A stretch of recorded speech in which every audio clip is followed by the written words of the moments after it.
ಶಿವಸೇನೆ ಪುಂಡರ ದರ್ಪ ನಿಲ್ತಿಲ್ಲ, ಮಿತಿ ಮೀರ್ತಾನೆ ಇದೆ. ಇದರಿಂದ ಕನ್ನಡಿಗರು ರೊಚ್ಚಿಗೆದ್ದಿದ್ದಾರೆ. ಇಂದು ಬೆಳಗಾವಿಯಲ್ಲಿ ಕರವೇ ಮಹಾ ಸಂಗ್ರಾಮವನ್ನೇ ಸಾರಿದೆ. ಪ್ರತಿಭಟನೆ ವೇಳೆ ಭಾರಿ ಹೈಡ್ರಾಮಾ ನಡೆಯಿತು. ಇನ್ನು ಕಂಡಕ್ಟರ್ ಮೇಲೆ ದಾಖಲಾಗಿದ್ದ ಫೋಕ್ಸೋ ಕೇಸ್ ವಾಪಸ್ ಪಡೆಯಲಾಗಿದೆ. ಮತ್ತೊಂದು ಕಡೆ ಮಹಾಪುಂಡಾಟಕ್ಕೆ ಬ್ರೇಕ್ ಹಾಕೋದಕ್ಕೆ ಸರ್ಕಾರ ಹೆಜ್ಜೆ ಇಟ್ಟಿದೆ. ಬನ್ನಿ ಬಗ್ಗೆ ಕಂಪ್ಲೀಟ್ ರಿಪೋರ್ಟ್ ಇಲ್ಲಿದೆ ನೋಡೋಣ.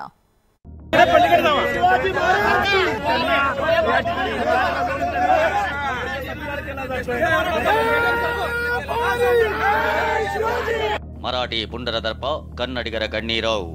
ಹಲ್ಲೆಗೊಳಗಾಗಿರೋ ಕಂಡಕ್ಟರ್ ಆಸ್ಪತ್ರೆ ಸೇರೋ ಪರಿಸ್ಥಿತಿ ತಂದಿಟ್ಟಿದೆ. ಹೇಗಾದರೂ ಮಾಡಿ ನಮ್ಮನ್ನ ಬಚಾವ್ ಮಾಡಿ ಅಂತ ಪರಿಪರಿಯಾಗಿ ಬೇಡಿಕೊಳ್ತಿದ್ದಾರೆ. ಬಸ್ ಚಾಲಕರು ಮಹಾರಾಷ್ಟ್ರಕ್ಕೆ ಹೋದ್ರೆ ಸಾಕು, ಅಡ್ಡಗಟ್ಟಿ ಅಟ್ಟಹಾಸ ಮೆರೆಯುತ್ತಿದ್ದಾರೆ.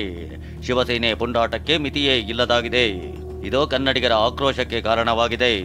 ಜಿಲ್ಲೆ ಜಿಲ್ಲೆಗೆಲ್ಲೂ ಪ್ರತಿಭಟನೆ ಆಗ್ತಿದೆ. ಇದೀಗ ಬೆಳಗಾವಿಗೆ ಲಗ್ಗೆ ಇಟ್ಟಿರೋ ಕರವೇ ಸಂಗ್ರಾಮವನ್ನೇ ಸಾರಿಬಿಟ್ಟಿದೆ.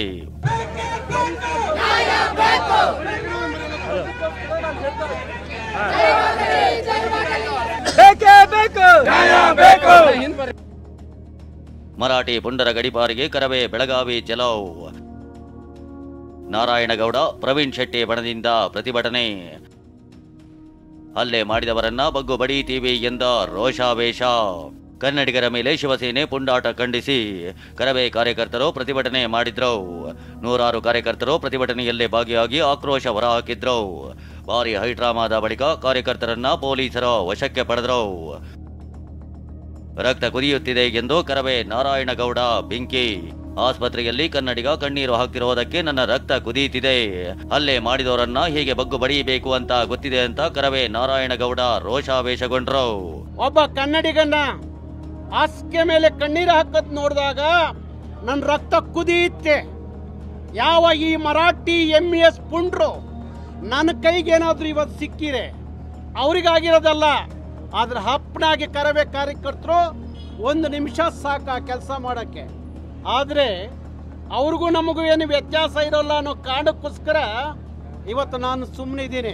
ಬೆಳಗಾವಿಯ ಇತಿಹಾಸದಲ್ಲಿ ಇನ್ನು ಮೇಲೆ ಯಾವನಾದ್ರೂ ಮರಾಠಿ ಪುಂಡ್ರು, ಪೋಖ್ರಿಗಳು, ಗೂಂಡಾಗಳು ಕನ್ನಡಿಗರ ಮೇಲೆ ಹಲ್ಲೆ ಮಾಡಿದ್ರೆ ಅವ್ರನ್ನ ಹೇಗೆ ಬಗ್ಬಡಿಬೇಕು ನಮಗೆ ಗೊತ್ತಿದೆ. ಕಾನೂನು ಕೈಗೆತ್ಕೋಬಾರ್ದು ಅನ್ನೋ ಕಾರಣಕ್ಕೋಸ್ಕರ ನಾವು ಇವತ್ತರೆಗೂ ಸಹಿಸ್ಕೊಂಡು ಬಂದಿದ್ದೀವಿ. ಇಷ್ಟಕ್ಕೆ ಸುಮ್ಮನಾಗದ ಕರವೇ ನಾರಾಯಣಗೌಡ, ಇಲ್ಲಿ ರಾಜಕೀಯ ನಾಯಕರು ಯಾಕೆ ಬದುಕ್ತಿದ್ದಾರೆ? ಮೊದಲು ಪುಂಡರನ್ನ ಗಡಿಪಾರು ಮಾಡಿ ಅಂತ ಆಗ್ರಹ ಮಾಡಿದ್ರು. ನಿಮಗೇನಾದ್ರೂ ಮಾನವ ಮರ್ಯಾದೆ ಇದ್ರೆ ಇಲ್ಲಿಯ ರಾಜಕಾರಣಿಗಳಿಗೆ, ಜಿಲ್ಲಾಡಳಿತಕ್ಕೆ ಈ ಕೃತ್ಯವನ್ನು ಎಸಗದಂಥವ್ರನ್ನ ಯಾವ ಮುಲಾಜಿಲ್ದಲೆ ಗುಂಡಾ ಕಾಯ್ದೆ ಹಾಕಿ 6 ತಿಂಗಳು ವರ್ಷ ಅವ್ರು ಜೈಲಿಗೆ ಹೋಗ್ಬೇಕು. ಅವ್ರನ್ನ ಕರ್ನಾಟಕದ ನೆಲದಿಂದ ಗಡೀಪಾರು ಮಾಡ್ಬೇಕು. ಅವ್ರು ಇಲ್ಲಿ ಕರ್ನಾಟಕದಲ್ಲಿ ಬದುಕಲಿಕ್ಕೆ ಬಿಡಬಾರ್ದು. ಸ್ವಾಭಿಮಾನ ಹತ್ತಿಕ್ಕೋಕೆ ಕಂಡಕ್ಟರ್ ಮೇಲೆ ಪೋಕ್ಸೋ ಕೇಸ್ ಹಾಕಿದ್ದಾರೆ ಅಂತ ಕರವೇ ಬಣದ ಪ್ರವೀಣ್ ಶೆಟ್ಟಿ ಕಿಡಿಕಾರಿದ್ರು. ಸ್ವಾಭಿಮಾನವನ್ನ ಹತ್ತಿಕ್ಲಿಕ್ಕೆ ಪೋಸ್ಕೋ ಕಾಯ್ದೆಯನ್ನು ಹಾಕಿದ್ದಾರೆ. ಇದನ್ನ ಕನ್ನಡಿಗರು ಯಾವತ್ತೂ ಸಹ ನಾವು ತಡೆಯಲ್ಲ. ಸಂಗೊಳ್ಳಿ ರಾಯಣ್ಣನ ನಾಡಲ್ಲಿ ಕಂಡಕ್ಟರ್ ಆರೋಗ್ಯ ವಿಚಾರಿಸಿದ ನಾರಾಯಣಗೌಡ. ಇನ್ನು ಬೆಳಗಾವಿ ಬಿಮ್ಸ್ ಆಸ್ಪತ್ರೆಗೆ ಕರವೇ ನಾರಾಯಣಗೌಡ ಭೇಟಿ ನೀಡಿ ಹಲ್ಲೆಗೊಳಗಾಗಿರೋ ಕಂಡಕ್ಟರ್ ಮಹದೇವಪ್ಪ ಆರೋಗ್ಯ ವಿಚಾರಿಸಿದ್ರು, ಧೈರ್ಯ ತುಂಬಿದ್ರು. ಕಂಡಕ್ಟರ್ ಮೇಲೆ ದಾಖಲಾಗಿದ್ದ ಪೋಕ್ಸೋ ಕೇಸ್ ವಾಪಸ್ ಪಡೆದ ಸಂತ್ರಸ್ತೆಯ ತಾಯಿ. ಕಂಡಕ್ಟರ್ ಮಹದೇವಪ್ಪ ಮೇಲೆ ದಾಖಲಾಗಿದ್ದ ಪೋಕ್ಸೋ ಕೇಸ್ ವಾಪಸ್ ಪಡೆಯಲಾಗಿದೆ. ಹಲ್ಲೆ ಕೇಸ್ ಕೊಟ್ಟಿದ್ದಕ್ಕೆ ಕೌಂಟರ್ ಕೇಸ್ ಆಗಿ ಸಂತ್ರಸ್ತೆ ತಾಯಿ ದೂರು ಕೊಟ್ಟಿದ್ರು. ಇದೀಗ ಕೇಸ್ ವಾಪಸ್ ಪಡೆದು ತಾಯಿ ವಿಡಿಯೋ ಹೇಳಿಕೆ ಬಿಡುಗಡೆ ಮಾಡಿದ್ದಾರೆ. ಬಸ್ನಲ್ಲಿ ಟಿಕೆಟ್ ವಿಚಾರಕ್ಕೆ ಜಗಳವಾಗಿತ್ತು. ಆದ್ರೆ ಕನ್ನಡ ಮರಾಠಿಗರ ಗಲಾಟೆ ಅಂತ ಸುಳ್ಳು ಸುದ್ದಿ ಹಬ್ಬಿಸಲಾಗಿದೆ ಅಂದ್ರು. ಯಾರು ಗೊತ್ತಿಲ್ಲ, ಇದು ಕರ್ನಾಟಕ ಮಹಾರಾಷ್ಟ್ರ ಅಂತೇಳಿ ಇದು ಜಗಳ ಪ್ರಾರಂಭ ಆಗಿದ್ದಿಲ್ಲ, ಅದನ್ನ ನೋಡ್ಲಿಕ್ಕೆ ನಮ್ಗೆ ಆಗ್ತಾ ಇಲ್ಲ ಸರ್. ಇದ್ರ ಸಲುವಾಗಿ ನಮ್ಗೆ ಭಾಳ ಬೇಜಾರಾಗಿದೆ ರೀ ಸರ್. ಇದು ಆದದ್ದು ಟಿಕೆಟ್ ಸಲುವಾಗಿ ಸರ್. ಇದು ಕನ್ನಡ ಮರಾಠಿ ಅಂತ ಪ್ರಶ್ನೆನೇ ಬರೋದಿಲ್ಲ ಇದರಲ್ಲಿ. ಹಿಂಗಾಗಿ ನಮ್ಗೆ ಬೇಜಾರಾಗಿ ನಾವು ಕೇಸ್ ವಾಪಸ್ ತಗೋತಾ ಇದ್ದೀವಿ ಸರ್. ಇನ್ನು ಕೇಸ್ ವಾಪಸ್ ಬಗ್ಗೆ ಬೆಳಗಾವಿ ನಗರ ಪೊಲೀಸ್ ಕಮಿಷನರ್ ಯಡಾ ಮಾರ್ಟಿನ್ ಸ್ಪಷ್ಟನೆ ಕೊಟ್ಟರು. ನಮಗೆ ಕೇಸ್ ಬೇರೆ ಅಂತ, ನಾವು ಕೇಸ್ ವಾಪಸ್ ತಗೊಳ್ತೀವಿ ಅಂತ, ಮತ್ತು ಈ ಥರ ಜಗಳ ಅದು ಎಲ್ಲ ನಮಗೆ ಬೇರೆ ಅಂತ, ನಾವೆಲ್ಲ ಒಂದು ಇದ್ವಿ ಅಂತ ಒಂದು ವಿಡಿಯೋ ಇದೆಯಂತೆ ನನಗೆ ಸುರಿ ಬಂದಿದೆ. ಶಿವಸೇನೆ ಪುಂಡಾಟಕ್ಕೆ ಬ್ರೇಕ್ ಹಾಕೋಕೆ ಸರ್ಕಾರ ಹೆಜ್ಜೆ. ಹಿರಿಯ ಅಧಿಕಾರಿಗಳ ಜೊತೆ ಸಿಎಂ ಸಿದ್ದರಾಮಯ್ಯ ಸಭೆ. ಮಹಾರಾಷ್ಟ್ರದಲ್ಲಿ ಶಿವಸೇನೆ ಪುಂಡಾಟಕ್ಕೆ ಬ್ರೇಕ್ ಹಾಕೋಕೆ ಸರ್ಕಾರ ಎಲ್ಲ ಹಂತದಲ್ಲೂ ಪ್ರಯತ್ನಿಸುತ್ತಿದೆ. ಸಿಎಂ ಸಿದ್ದರಾಮಯ್ಯ ಹಿರಿಯ ಅಧಿಕಾರಿಗಳು ಸಚಿವರಿಗೆ ಬುಲಾವ್ ಕೊಟ್ಟರು. ಸಭೆಗೆ ಆಗಮಿಸಿದ ಅಧಿಕಾರಿಗಳಿಂದ ಮಾಹಿತಿ ಪಡೆದ ಸಿಎಂ ಕಠಿಣ ಕ್ರಮಕ್ಕೆ ಚಿಂತನೆ ನಡೆಸಿದ್ದಾರೆ.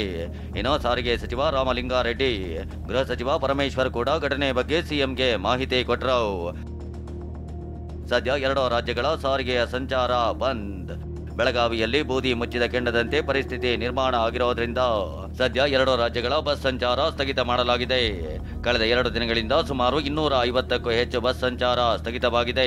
ಮಹಾರಾಷ್ಟ್ರ ಸರ್ಕಾರದ ಬಸ್ಗಳು ಬರ್ತಾ ಇಲ್ಲ, ಕರ್ನಾಟಕ ಸರ್ಕಾರದ ಬಸ್ಗಳು ಆ ಕಡೆ ಹೋಗ್ತಾ ಇಲ್ಲ. ಸದ್ಯದ ಪರಿಸ್ಥಿತಿಯಲ್ಲಿ ಎರಡನ್ನೂ ನಿಲ್ಲಿಸಿದ್ದಾರೆ. ಅದೇನೇ ಹೇಳಿ, ಶಿವಸೇನೆ ಪುಂಡರ ದರ್ಪ ಕೋಟ್ಯಂತರ ಕನ್ನಡಿಗರನ್ನ ಕೆರಳುವಂತೆ ಮಾಡಿದೆ. ಆದಷ್ಟು ಬೇಗ ಮಹಾ ಪುಂಡಾಟಕ್ಕೆ ಸರ್ಕಾರ ಬ್ರೇಕ್ ಹಾಕಿ ಬೆಳಗಾವಿ ಗಡಿಭಾಗ ಶಾಂತವಾಗಿಸಬೇಕಿದೆ. Bureau report, TV9.